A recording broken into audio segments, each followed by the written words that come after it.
Lapha emajongweni Dudlu Ntombini nibingelelo sibonyo seintombi simamatheke maqedi yaphuma intombi sokeni kwathiwa iyekeni bafaniye kwanhliziyo ngisivele siphi ngweyichalaha bingelelo umthondo kuyiphinda ngilapha ngiyanibulisa.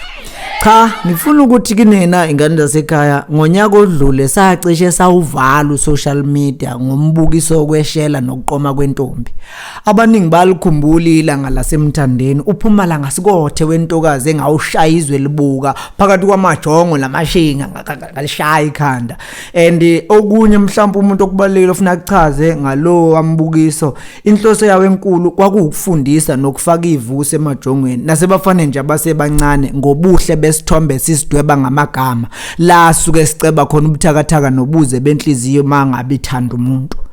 Likhulikisa sasa nokuwongwa nje sakuthola ebantwini ngalesi yasenza. Icontent eningi eyalandela lapho kakhulukazi ku TikTok kwakuyinsizwa zibi kabukhome intombini. Abanye babesithumelela ngisho izicelo zokubakakisa intombi abasebeyibuke bayithanda.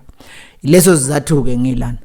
Ngizokwethula uhlelo lukamabona kude esizoliveza einkundleni zokuxhumana la mina nethimba lami lobuxhakaxhaka bemshini yokwethebula nokuqopha nje sizomukela isicelo sakho ijongo la uzobuthi khona wemavundla noma ngesikhona ukuthi sengigadleze phuka kodwa haya kuningiphosise emajongo nansi lentokazi yasekuthangathangeni kama lo hlelo ke uDudlu Ntombi okuyothi ungayikhomba sivele sinikele kuyo lentombi ngenhloso yokuyocela yokuceba sicebe nokubalisa kwakho nje nenhloso nazo ngayo ekuvuseni umuzi kayihle. Lalela ufuna ukutshela uyizwa ngami wena mancane amathubo ukuthi idabule lo ntombi. Nasi ke sizathu esizokwenza ukuthi abe mancane amathuba. Esokuqala asidlale. Sizoqala nje ngokubuza wena ukuthi zithini inhloso zakho ngalengane yabantu. Akukhona yini ukuthi ufuna ukwephula inhliziyo zabazali nababheki beyintombi la ngaphandle usibizele isiqalekiso nathi siseyinyembese lana. Uma siyehlula intombi sifuna ukwazi ukuthi wena ukulungele yini ukuthi izoqoma ekhaya. Uyilungele yini yonke imicikilisho le ilandele lapho ngoba thina sifuna ukuthungisa manje siqhubeke siye phambili. Siyobe sikhona nangamhla intombi iqoma sikwangeme sikakile siqinisekisa nokuthi uyalikhipha isuitcase lentombi uyevathisa ezeqhikisa. Izinto engichazayo siyokwengama nangamhla uyomemeza esangweni kubo kwentombi uthi awusafuni wena kuba isoka usufuna kuba umkhwenyana wenkomo. Siyobe sikhona nangamhla emula sikwengeme samajongo nalapho usikhahla silapha eceleni kwakho. Siyobe sikhona nangamhla ulukhombe sicaweni udalwenyuke size sikushiye mfana sivalelise sidlalela akube kuhle phakathi komuzi awukhulu umuzi kasibanibani.